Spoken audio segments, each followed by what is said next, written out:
Hello, this is J. Edgar Casey, and whenever I am listening to fine podcasts, I tune into your head program because it's very clean. You join me at a tremendously exciting moment. It's Into Your Head, number 610 for Friday. We've a lot to get on with today. Items that need to be attended to, issues that need to be addressed, topics. Oh, topics. We've got lots and lots of topics. We're positively booming to the seams with topics. We got topics coming out of, hopefully coming out of this overnightscape, old school bat wings mug, which up until a moment ago contained a mug. Oh, it didn't contain a mug of anything. It's a mug in itself. It contained the equivalent of a mug full of frigging, energy drink. Cheap Tesco energy drink. There's a drop left, not anymore. No, I'll continue. It contained the equivalent of the contents of an equivalent mug that's being filled up with that beverage. Not only that.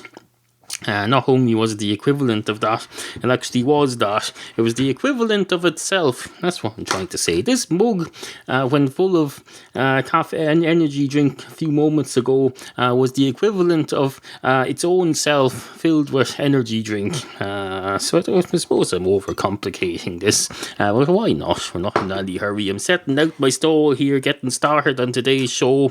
Thought I'd take a moment to over-describe my beverage. The beverage that fuels this show and therefore should be respected. So have a bit of patience. If I spend a minute and a quarter describing this mug, it's because it deserves it. This mug is the creator of the Into Your Head universe. And not only that, it's an overnightscape mug. The overnightscape is one of the finest and oldest and most reliable podcasts in America, and it's one of the things that inspire this program. So have a bit of fucking respect for us, you shower of cunts. The overnightscape.com or onsug.com for all the various assorted spin-offs associated therewith. Anyway, hello and welcome to the show. Hello, this is your deceased former junior announcer, Glenn Acton. Just like to poke my head in and say hello. Hello, how the fuck are you?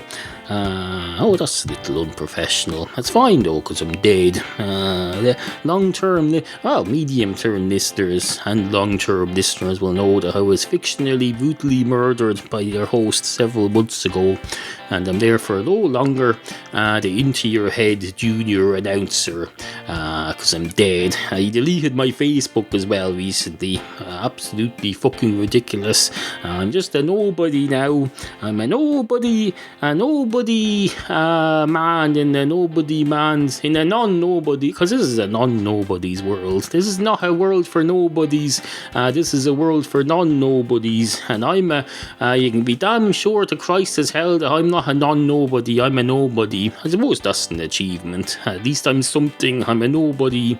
But no. Anyway, suffice to say, hello. Just wanted to say hello. Let you know I'm still here. I'm not still here, I suppose. Or am I? There's a theological question for you. Am I here or am I not? Because I would argue that I'm not, and I think I'm more than qualified to talk about the issue, although I haven't recently been watching the show Life on Mars, a UK version. I'm beginning to doubt that now. We'll see. I've been reading ahead. There's a sequel, Ashes to Ashes. Apparently the last episode of that explains quite a lot and may be relevant to my plight here, but no, let's not get bogged down in it. Anyway, this is your Into Your Head former deceased junior announcer Glenn Acton, on with the programme.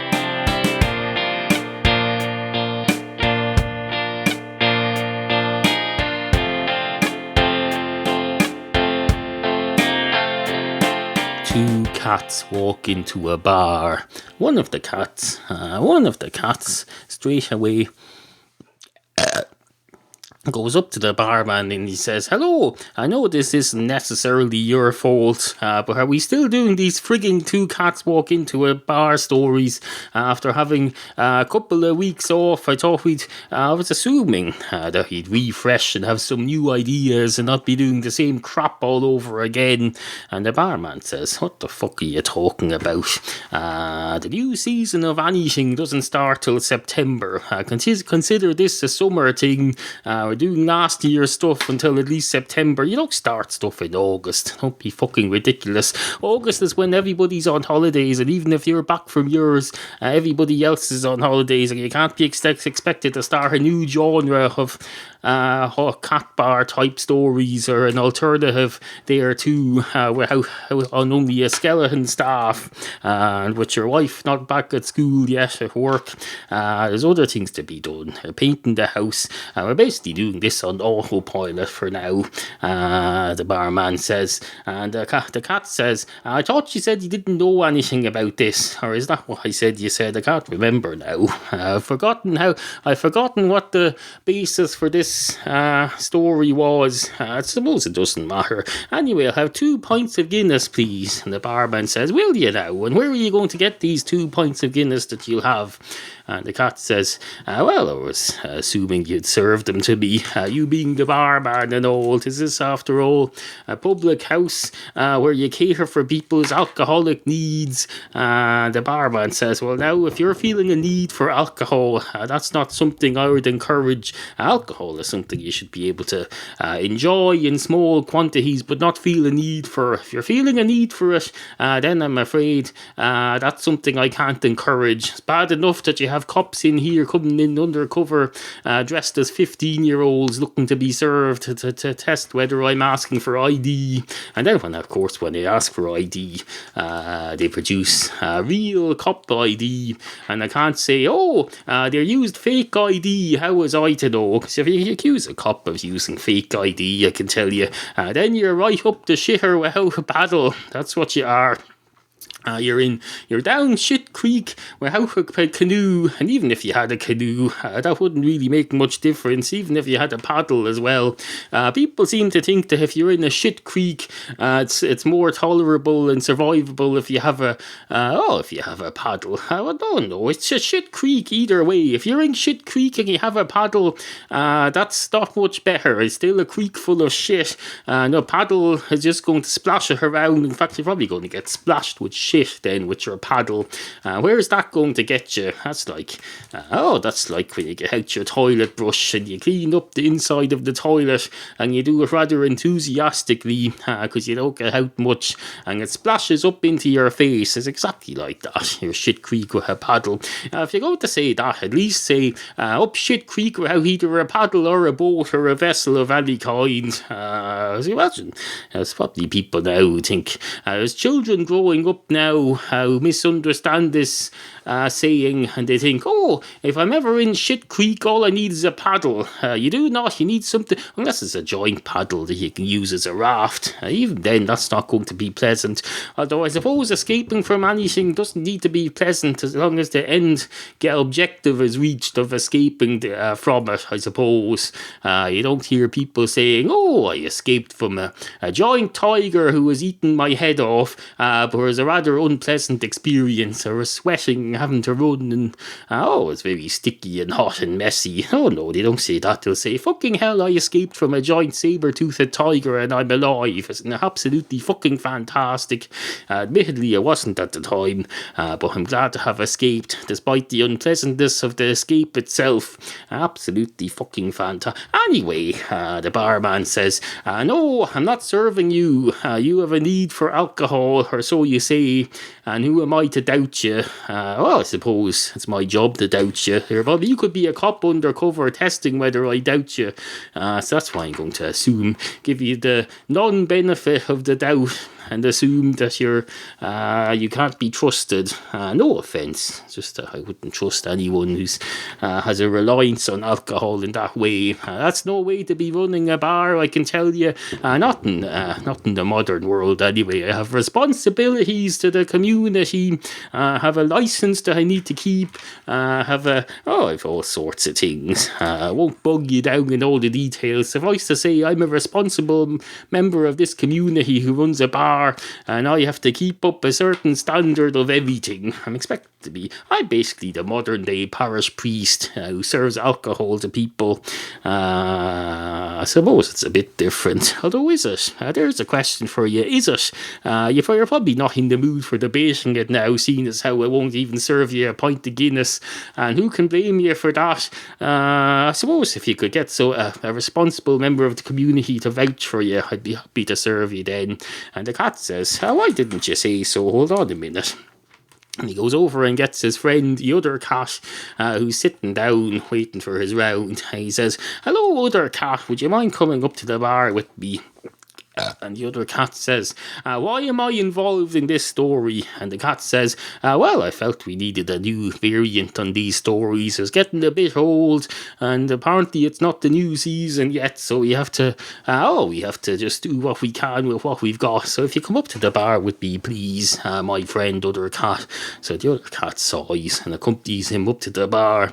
And the original cat says to the barman, this person here, this cat rather, can vouch for my whatever it is you want him to vouch for. And the other cat says, I hereby vouch for whatever it is that you want me to vouch for this fella here. Now will you please give him a couple of pints of fucking Guinness? I'll give one of them directly to me, whatever works. And the barman says, oh, very clever, gentlemen, very, very clever indeed. I'm splitting my ears laughing with your witty repertoire, what's it called? My witty repertory, or something along those lines. But no, I'm not serving you anyway. Get out of my bar now, if you wouldn't mind. Get out of my bar. We're not in your bar. We're in your lounge area, standing in front of the bar. If you're in the bar, those glasses would be displaced from that shelf and smashed on the floor, because that's what cats do. I found a cat in my... I've a new glass cabinet that's been given to me and put in my dining room yesterday. It's got a missing key, so I found a cat on the bottom glass shelf of it yesterday. So it's a bit like that. Luckily there was no glasses in it yet. There's not going to be any glasses until I can close it properly and reliably. There's just bears, so don't worry. Way ahead of you. Anyway, where was I with the story? I think it's over now. It's over and done with. Dusted and done with, and over and out. If this was the story that I was telling over a shortwave radio, I'd be saying, we're done now, over and out. Over, and the other fella would say, over and out to you too, over. And the other fella would say, I've already said over and out, don't hand it back to me, for Christ's sake, we'll get stuck in some fucking ridiculous vicious circle, and I'm OCD, so we're not going to be able to get out of it as easily as you may think, although you may mean well. Don't get us... Don't get us stuck into this shit, please. Especially with how a battle up shit creek in the air, shit flying around in the air in the form of radio waves. A paddle isn't going to help you there, I can tell you. You need at least a propeller to get you out of there. And a propeller, I can tell you, in the middle of a flying shit radio waves is not going to be pleasant. It may help you escape by flight, but it's going to be one of those very unpleasant escapes, I can tell you. Crap flying everywhere. Oh, it'll be like shit hitting a fan. The propeller is pretty much the same as a fan if you're in a sky full of flying shit radio waves. So no. Anyway, it's time for an advertisement. I think it is. Do you use Amazon? You probably do. Do you use Amazon.com or Amazon.co.uk or Amazon.ca for Canadians? Whatever you do, you can help the show just by not going directly to their site. Go to intoyourhead.com instead and click through my Amazon banners for your appropriate country, and I'll get whatever you buy, I'll get a generous cut, and it'll help the show. It'll pay for my hosting. It'll pay for this 12-inch diaphragm thing that's blocking my spit.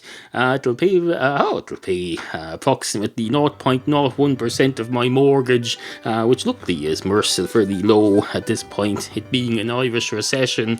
It'll help go pay for my cat food. It'll help me justify doing this crap 3 times a week on an ongoing basis. So whenever you go to Amazon, make a note of it for your Christmas is fast approaching. It's what now? It's the 22nd of August. Any minute now you'll be starting your Christmas shopping, and you'll be doing a whole online on Amazon. We had a very successful Amazon Christmas last year.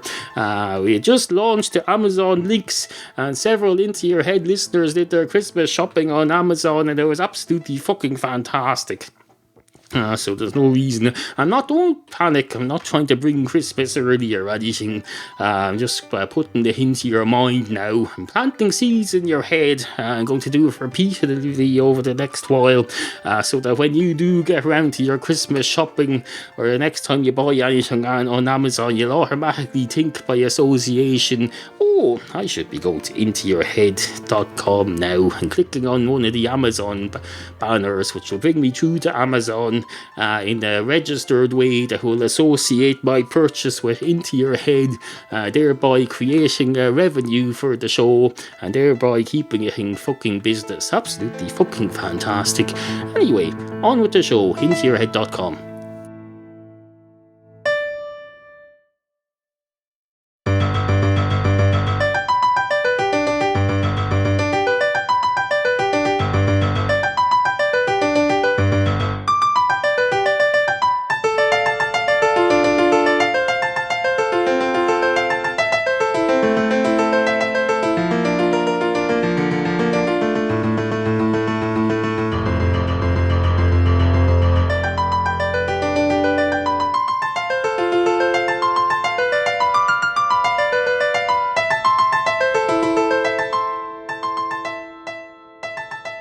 Monkey nuts, that's what they call them. They call them big steaming dollops of monkey nuts. Who's they though? That's the question. Who is they? Well, that's not the question. The question is, who are they? I said, these get our fucking grammar right. If you're going to question the nature of a whole species of people, at least have the decency to do it using correct grammar. A whole species over millions of years created that grammar so that you can communicate effectively and be understood. You can't even be bothered your arse, or bothering your arse, I suppose. You can't be bothering your arse. Is that right? I have to think about that. I'll make a note of it. Don't worry, I'm not being glib about this grammar. I'm just in the middle of making a podcast now, so I have to look this up later. Bothering your arse, or bothered your arse. Clarify. There's a note to myself there. I haven't punctuated it or capitalised anything, but it's not meant to be. That's okay, because it's not meant for you. It was meant for me as a simple, basic note. If it needs to become a more permanent note or an essay of any kind, then I'll put in the grammar and the punctuation later. So don't you worry your little head about that. It's not for you to worry about neither. Anyway, oh yes. Monkey nuts, that's what they call them. Whoever they are, who are they? Who are they when they're at home, and who are they when they're not at home? Probably the same people, or maybe not. That's an assumption. You don't be assuming things that will never get off this planet. People used to assume that the world was flat, and that if you dig a hole long enough, you'll fall down to Australia and then fall down into space.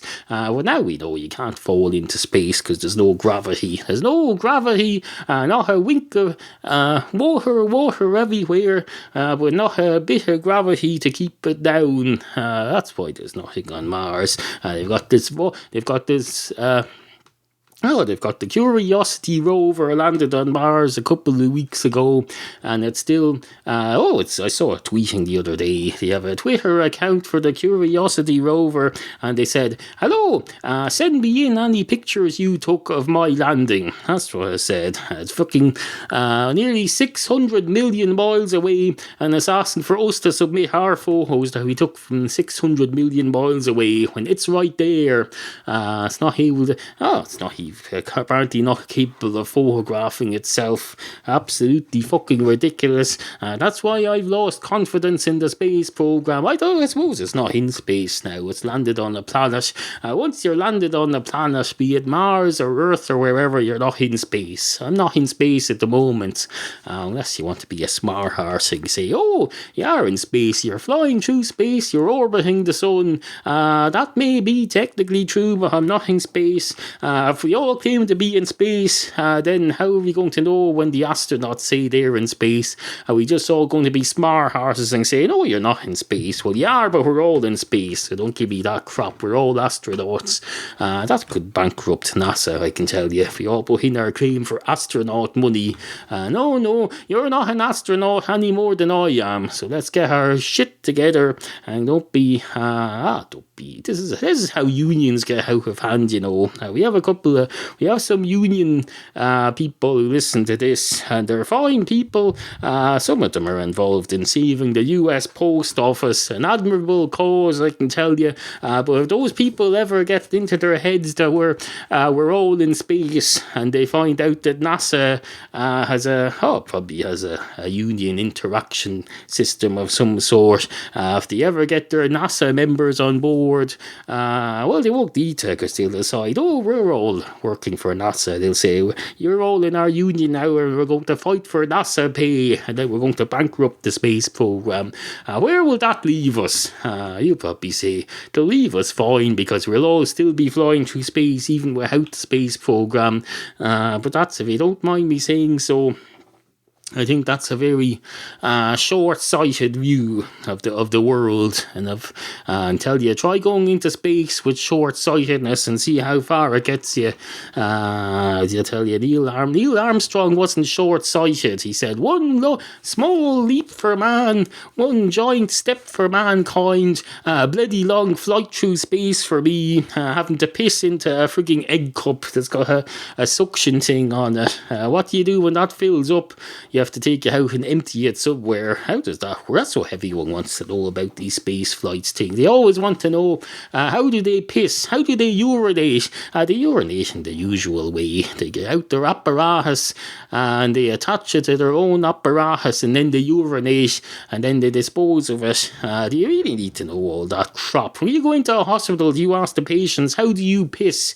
You do not, because that's considered vulgar and rude and petty. You ask them, how the hell are you? So if you ever find a spaceman who's been to the moon, don't say, how do you urinate in that thing? You do not. You'll say, what was the moon like? Was there anyone there? Are the flags from the 50s or 60s or wherever it was still there? Is there still stuff there? Is the cheese thing true? What else you asked them? I suppose you could ask them, did you feel like you were in space or that you were on the ground when you were there? Ask some original questions, for Christ's sake. You don't go up. If you ever bump into the Pope in the street, whether you like him or not, you won't ask, what did you have for breakfast this morning? No, you'd ask them some proper questions that might help solve some mysteries or help get this world planet into the next century. Otherwise, you're a waste of space. A waste of space, no matter how small you are. If you're small, you don't take up much space. You're still taking up space in the space-time continuum. You're taking up time and effort. You're wasting people's time, basically. And there's no worse thing on this planet or any other planet than wasting somebody's time. If you're wasting somebody's if you're wasting somebody's time, I tell you, you're wasting everybody's time, because time belongs to nobody. So if you waste one person's time, you're wasting the time of at least 7 billion people who could be benefiting from whatever that person would have done during that time if you weren't wasting it. So just remember that next time you sit there on your high horse, looking at the men on the moon and asking them stupid fucking questions. Get a fucking grip. Anyway, on with the show. Now, I know what you're thinking there. You're thinking, oh, you're thinking, oh. You're thinking, oh. You're thinking, oh. You're thinking, bollocks. This is going nowhere. We're going nowhere fast. Rather going nowhere slowly. It's not going anywhere at all. If it was going nowhere fast, then at least we'd get it out of the way and get on to something else sooner rather than later. But apparently that's not the case, no. And even if it was going fast and you got it out of the way, that's no guarantee that there'll be something good to follow. There might be just a vacuum to follow.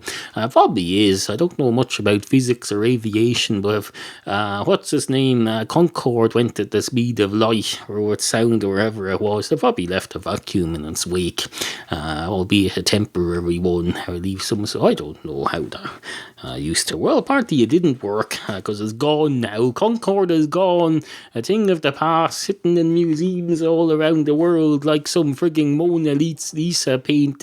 It's just sitting there. People go in and they say, oh, look, there's a plane. They show it proudly to their kids. They say, kids, this is one of the man's finest technological achievements. It's a plane, look at it. And the kids say, it doesn't appear to be flying, and it doesn't appear to have flown anywhere in the recent past, and it doesn't appear to be about to fly anywhere anytime soon. Then, of course, the parent gives the child a slap and says, how dare you criticise mankind's achievements? And then later they're lying in bed thinking about their day, and they think, oh, maybe the kid had a point. What do I do here? I don't want to encourage negativity, but I also don't want to criticise my child when they're right about something. When they make a perfectly reasonable and logical observation, I should be encouraging that sort of thing, in fact. But then they just fall asleep and nothing comes of it. And that's why we're all sitting here with no Concorde anymore, because nobody does anything about anything. We just sit here whining our heads off. You're doing it right now. You're sitting there thinking, Christ, this fella, he's just sitting there talking about Concorde for no apparent reason. It doesn't have to be a reason for anything, It doesn't have to be a reason for everything. I don't have to have a reason to sit here. As it happens, I do. I need to sit here. This isn't a standing desk. If I were to stand here, I wouldn't be able to operate the computer in front of me because it's on the table. It's at sitting level, not standing level. You can be damn sure the hell is Christ that that's the way it's going to remain. I'm not going for this. I read this lifehacker.com all the time, and they're always going on about their standing desks. People like to have high up desks where they can do their work standing up now. It's a new thing. It's a new fashionable, trendy thing. No, not having it. That's why chairs were invented for a reason. They weren't invented so you could stand up in front of them or not have them. If I'm ever having a standing desk, there'll be a big tall stool in front of it, I can tell you. I won't be standing at all. It'll be just stretching my legs while sitting down. That's the closest I'm going to get. Maybe have the stool high enough that I can swing my legs and not have my feet touching the ground. But no, standing can go and fuck itself. It's what has standing ever done for me? Nothing. My memories of standing through my life involve commuting on city centre metro trams, standing in queues. No, nothing comes of standing. Sitting is the future, or should be anyway. Sitting down, it's not like there's a shortage of places to sit in the world. You can sit on the world itself. You can just sit down on the ground there. The world, this planet itself is a joint, it's a joint seat on which all of us can sit together happily. Maybe if we did more, a bit more. That's what John Lennon was trying to tell us, if we all just sit down in our arses on this planet together, then we might be able to all get on a bit better. But no, we're all too busy standing up at our desks. He didn't even have computer desks back in those days, except maybe at NASA. John Lennon, I can tell you, he knew a few things. He said, imagine all the people knowing there's living life today, knowing there's no future, knowing how'd they go again? Imagine there's no heaven. It's easy if you try. Something goodbye. And then he got shot by some lunatic, and now he's dead. And then they did the same with JFK, and then they did the same with Princess Diana of England, and then they did the same with lots of people. There was that fashion designer. There was your one-off crime watch in the UK. They're all gone now, all dead and buried and gone to America. Absolutely fucking ridiculous. There's more to life than going around murdering people, especially people like that. Don't be murdering people like that or anyone else. This podcast does not condone the murder of John Lennon or anyone else of that status, or even anyone else who's not yet achieved that status. Let them live their out potential. If you don't like them, give them a chance, give them a few decades. They might turn into something you like. At least put away the fucking gun, and if you're a lunatic, hand yourself into the authorities, please, for your safety and for the safety of all of the rest of us. We don't want lunatics. Not to say that lunatics should be imprisoned. No. If I was a lunatic, I can tell you I wouldn't want to be imprisoned. I'd probably, in fact, I see their point now. If I was a lunatic, I'd probably go and shoot someone. Get out a gun. Luckily, I don't have a gun. We don't hand out guns to people in this country on a regular basis.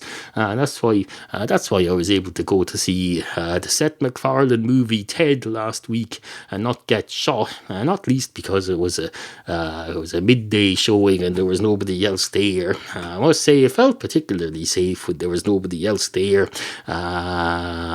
What else was I going to say to you? No, I think that's about. I think we've run everything into the ground for now. So we'll kick some sand over it, just like my cats do. You run something into the ground, just kick some sand over it, then wipe your feet on the mat, and then go inside, make some coffee and drink it, and then go and do some painting for the rest of the day, and then maybe come back in the evening and edit and upload Friday's podcast. That's what you do. That's what I'm going to do anyway. Anyway, good morning. Sit, Muddy, sit. Good cat.